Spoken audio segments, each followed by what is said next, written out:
Hello दोस्तों, मेरी कहानी वाले चैनल पे आप सबका स्वागत है। तो दोस्तों, हमारी आज की कहानी रुनीता कुंडो जी द्वारा लिखी गई है। पिता की मृत्यु के बाद भैया ने बेचा अपनी बहन को एक हवस के पुजारी को, पर फिर बहन ने उठाया उसी का फायदा। भाभी, दरवाज़ा खोलकर ज़रा बाहर तो देखो। जैसा कार का सपना तुमने देखा था उससे भी कहीं ज़्यादा अच्छी है। क्या सच में पारुल? क्या सच में तुम मेरे लिए कार लाई हो? रुको, पहले मैं पूजा की थाली ले आती हूँ। अरे भाई, मेरी कार आई है। फिर राधिका दौड़कर पूजा की थाली ले आती है और अपने पति मोहन को कहती है, दरवाज़ा खोलिए ना, देख नहीं रहे हाथ में आरती की थाली है। मोहन दरवाज़ा खोलता है तो दोनों के होश ही उड़ जाते हैं। कार की जगह एक छोटा सामान उठाने वाला ऑटो खड़ा था। चौगे भाभी, वैसे पहले तो मैंने सोचा था कि बस जो कपड़े तुम लोगों ने पहने हैं उसी में ही तुम लोगों को विदा कर दूं, पर फिर सोचा इतनी भी निर्दयी बनना ठीक नहीं। तो ठीक से बस तुम लोग जिंदा रह सको, इतना सामान ही ले जा सको, इसलिए इस कार को मंगाया। राधिका, अरे लगता है तू अपनी औकात भूल गई है। तुझे तो मैं। इससे पहले राधिका पारुल को चांटा मारती, पारुल ही खींचकर उसे एक चांटा लगा देती है और कहती है, बस भाभी, बहुत चला ली अपनी, पर अब सिर्फ मेरी चलेगी। मोहन, राधिका इसे पकड़कर अंदर ले जाते हैं और जहर दे देते हैं। बहुत ज़्यादा बन रही है, अब इसका वजूद ही ख़त्म कर देते हैं। पारुल, अच्छा ज़रा अपने पीछे मुड़कर देखो, जहर तो फिर बाद में दोगे मुझे। इतना कहकर पारुल राधिका के बाल पकड़कर उसे पीछे दिखाती है, जहां कुछ लोग हट्टे कट्टे हाथों में औजार लिए मोहन को आकर दबोच लेते हैं। मोहन, कौन है ये लोग? और पारुल, तू यह सब क्यों कर रही है? राधिका, हाँ पारुल, छोड़ दे अपने भैया को, आखिर उन्होंने तुझे बाप बनकर संभाला है। पारुल, बाप बनकर? भाभी, इसे मेरे पापा के साथ तुलना कर मेरे पापा की बेइज्जती मत करो, वरना आज सच में तुम दोनों को जहर ही दे दूंगी। आज ये सब याद आ रहा है। और भैया, ये सब मैं क्यों कर रही हूँ ये तुम्हें बताना पड़ेगा। क्या तुम नहीं जानते? कुछ महीने पहले घर में मातम का माहौल था, क्योंकि अभी अभी दिनकर जी का निधन हुआ था। मोहन, राधिका और सबसे ज़्यादा पारुल दुखी थी, क्योंकि माँ को तो उसने बचपन में ही खो दिया था और अब पिता का भी साया छिन गया था। जब तक दिनकर जी जीवित थे सब कुछ सामान्य था, पर उनके जाते ही पारुल, राधिका और मोहन पर बोझ बन गई। हालांकि पारुल का रिश्ता तय हो चुका था, पर अब सवाल ये था कि दिनकर जी के ना रहने से लेन देन कैसे होगा। ये सब कुछ सोचकर मोहन और राधिका चिंतित थे। राधिका, सुनिए जी, पापा जी ने तो काफी कुछ कर लिया था पारुल की शादी के लिए, पर फिर भी लड़के वालों के हिसाब से कुछ कम ही है। अब वह सब तो हमें ही जुटाना पड़ेगा ना, खुद तो चले गए, हमारे गले से बांध दिया। मोहन, राधिका, कहने को तो तुम खुद को चालाक कहती हो, पर हो बिल्कुल ही बेवकूफ। राधिका, क्या कहा आपने? अब इसमें बेवकूफ़ों वाली बात क्या हो गई? मोहन, जो मैं देख पा रहा हूँ तुम क्यों नहीं देख पा रही हो? अरे पापा तो बिल्कुल सही समय पर गए हैं। राधिका, आप मुझे साफ साफ बताइए, मुझे कुछ समझ नहीं आ रहा है। मोहन, देखो, पारुल की शादी के गहने जो के माँ के थे, बर्तन वगैरह सब पहले से थे, पर ये सब विनय के घर वालों को पता नहीं। हम विनय के घर वालों को कुछ नहीं दे पाएंगे ऐसा कहेंगे, जिससे वह खुद ही यह रिश्ता तोड़ देंगे। राधिका, पर इससे फायदा क्या होगा? पारुल तो पूरी जिंदगी फिर हमारी छाती पर मूंग दलेगी ना। मोहन, तुम बहुत बोलती हो, पहले मेरी पूरी बात तो सुन लो। राधिका, अच्छा ठीक है। मोहन, वह रिश्ता तोड़ देंगे और हम पारुल से कहेंगे कि बचे हुए सामानों के लिए उन्होंने रिश्ता तोड़ दिया और अभी हमारी ऐसी हालत नहीं कि हम कुछ भी तुझे दे सकें, जिससे पारुल भी इस शादी से पीछे हट जाएगी और हमें 2-2 लाभ मिल जाएंगे। राधिका, 2-2 लाभ?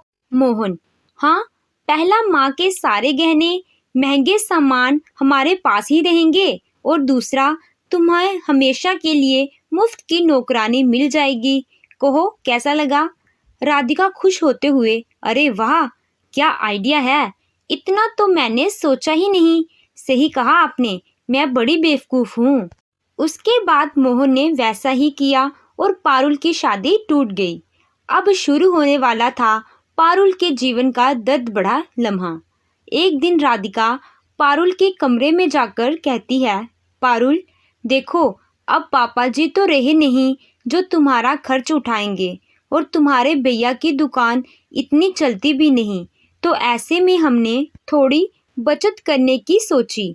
तुम्हारे भैया के दुकान पर जो लड़का काम करता है, आज से उसकी जगह तुम काम करोगी। जो पैसे तुम्हारे भैया उसे देते थे, उससे तुम्हारा यहाँ खाना पीना चल जाएगा। पारुल, पर भाभी, दुकान पर मैं कैसे? आपको तो पता ही है वहाँ कैसे कैसे लोग आते हैं।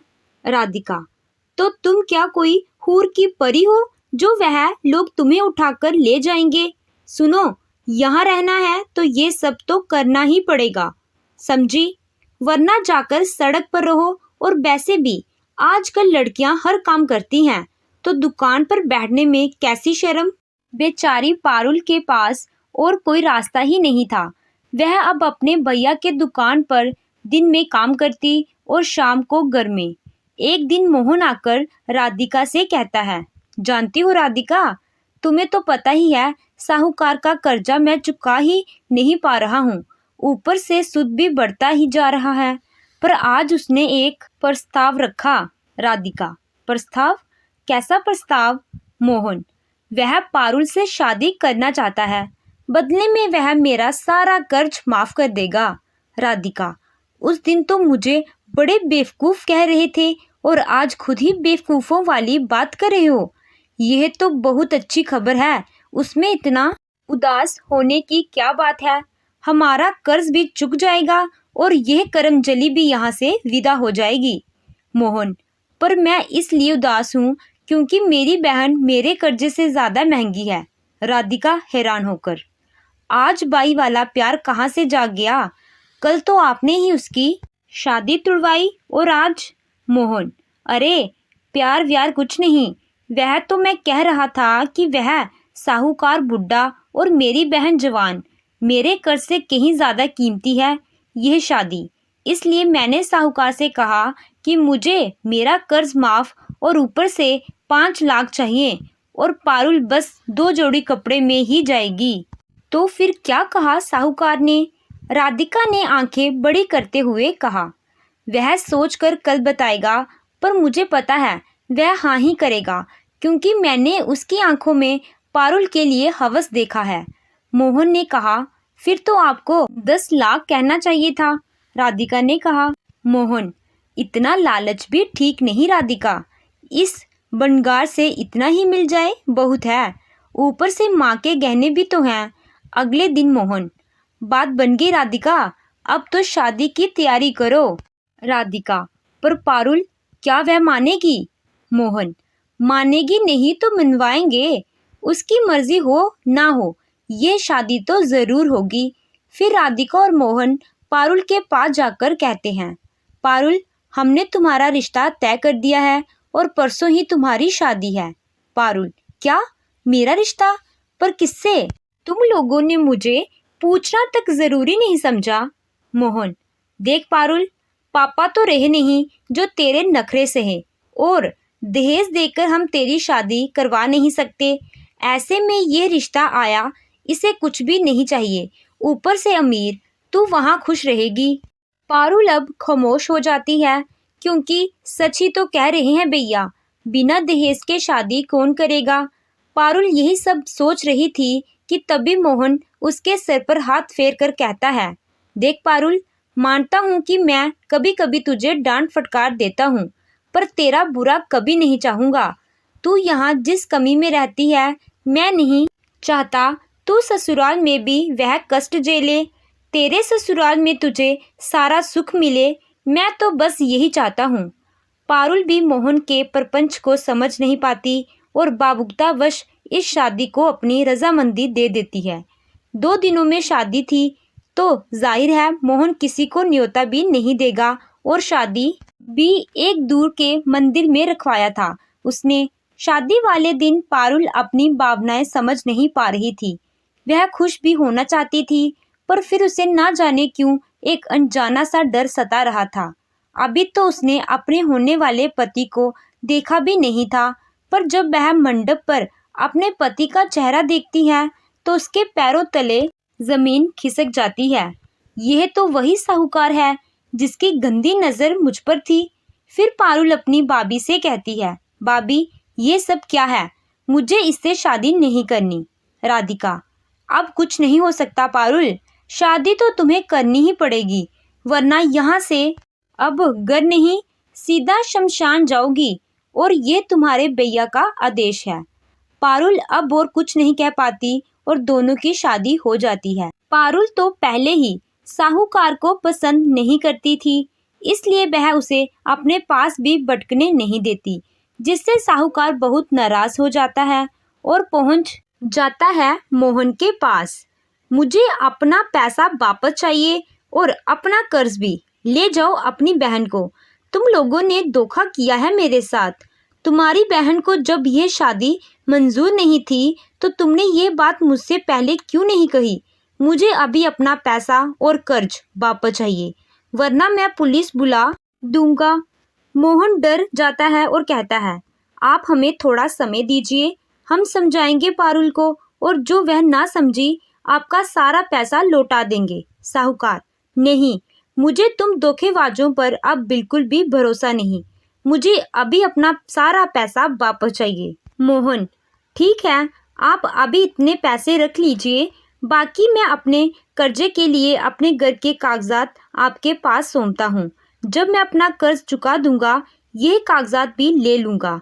साहूकार, ठीक है, और आकर कल सुबह अपनी बहन को ले जाना। पर अगली सुबह के पहले कुछ ऐसा घट जाता है जिसकी उम्मीद शायद किसी को ना थी। साहूकार खा पीकर रात को सो जाता है, फिर वह कभी नहीं उठता। उसकी हार्ट अटैक से मृत्यु हो जाती है। यह खबर पाकर मोहन और राधिका खुशी से नाचने लगते हैं। मोहन, देखा राधिका, लगता है भगवान भी हमारे साथ हैं। अब तो उस साहूकार की सारी जायदाद पारुल की और अब मुझे वह पैसे भी नहीं लौटाने पड़ेंगे। पारुल को तो फिर से बीगी बिल्ली बनाकर उसकी सारी जायदाद हड़प लूंगा। इसे कहते हैं दोनों हाथों में लड्डू और सर घी की कढ़ाई में। साहूकार का सारा काम खत्म कर पारुल अपने भैया भाभी के पास आती है और कहती है, भैया भाभी, अब मेरा क्या होगा। पहले तो मोहन और राधिका पारुल से गुस्सा थे क्योंकि इसने साहूकार की बात नहीं मानी, पर अब जब साहूकार नहीं रहा तो वह पारुल से झूठा प्यार का दिखावा करने लगे। मोहन, चिंता मत कर बहन, अब तू तो आराम से यहीं रह और सब कुछ हम पर छोड़ दे। पारुल अंदर आकर एक लंबी सांस लेकर आराम से बैठ जाती है। फिर राधिका दौड़कर उसके लिए शरबत ले आती है। पारुल, भैया भाभी, पहले तो मैं आप लोगों को गलत समझ रही थी, पर अब साहूकारनी के रूप में सबसे इज्जत पाकर बहुत खुश हूँ। भैया, ये खुशी मुझे आप दोनों के वजह से मिली है और इसलिए मैं आप दोनों को कुछ देना चाहती हूँ। मैंने भाभी को हमेशा एक कार की ख्वाहिश करते देखा है और इसलिए आज वही कार तुम लोगों के लिए घर के बाहर खड़ी है। जरा दरवाज़ा तो खोलो। फिर राधिका और मोहन आरती की थाली लिए दरवाज़ा खोलते हैं। कार की जगह सामान उठाने वाला ऑटो देखकर हैरान हो जाते हैं कि तभी पारुल कहती है, तुमने मेरे पति से जो कर्ज लिया था उसके बदले घर के कागजात गिरवी रखे थे। कर्ज तो तुम लोग चुका नहीं पाए, इसलिए यह घर अब मेरा। निकलो तुम दोनों यहाँ से। मोहन, पारुल, तुम ऐसा नहीं कर सकती। पारुल, हाँ, मैं ऐसा नहीं कर सकती, पर एक साहूकारनी ऐसा कर सकती है। मुझे बेचकर अपना कर्ज चुकाना चाहते थे ना, अब वही तुम लोगों पर भारी पड़ेगा। देखना अब मैं तुम लोगों से कैसे गिन गिन कर हर एक चीज का बदला लेती हूँ। राधिका, मत भूलो तुम्हें साहूकारनी भी हम ही ने बनाया है, वरना पड़ी रहती इस घर के किसी कोने में। पारुल, हाँ ये कैसे भूल सकती हूँ भाभी।